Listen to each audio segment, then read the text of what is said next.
you say apple? Apple. Can you say banana? Apple.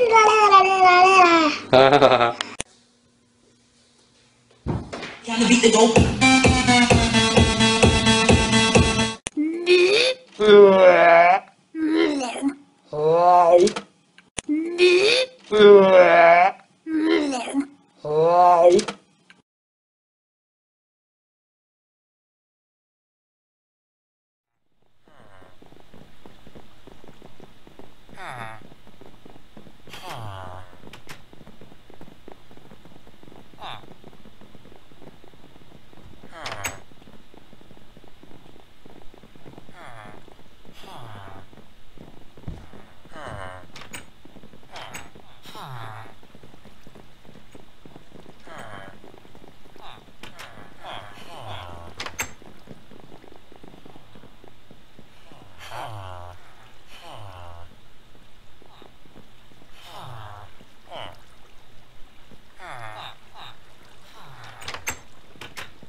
Think of the example of a man who is a porter, who is at a train station carrying bags of people from point A to point B, getting 50 pence a throw.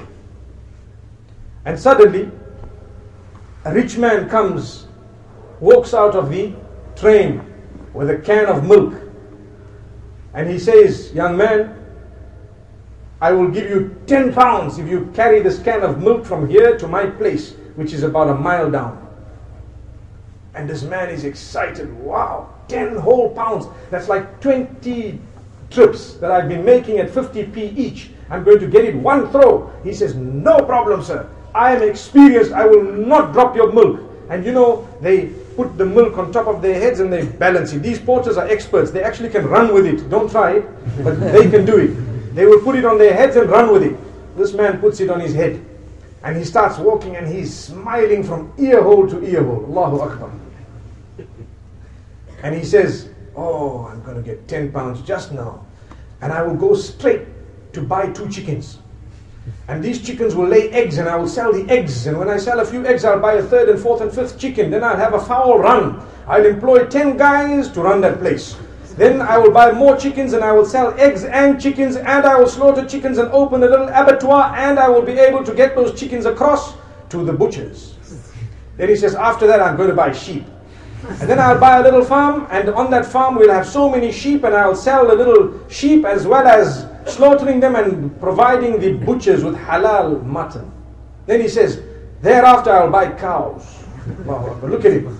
10 pounds. He's talking. Just 10 pounds. But this is forward thinking, beautiful thinking. It's really good.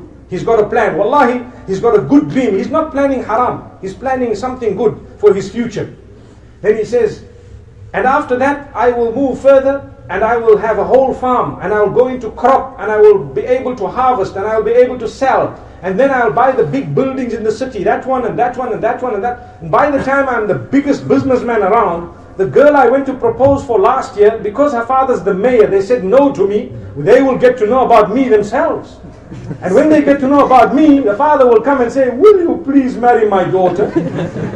And when he comes, I'll be so upset, I'll tell him, 'No!' So when he shook his head, the can of milk dropped. When he shook his head, the can of milk dropped. When the can of milk dropped, the owner of the milk turns around and says, "Hey, didn't I tell you I would pay you 10 pounds for this milk and not to drop it?" He says, "Hey, relax, relax." You know, that's my favorite word. Relax, take it easy. You just lost a can of milk.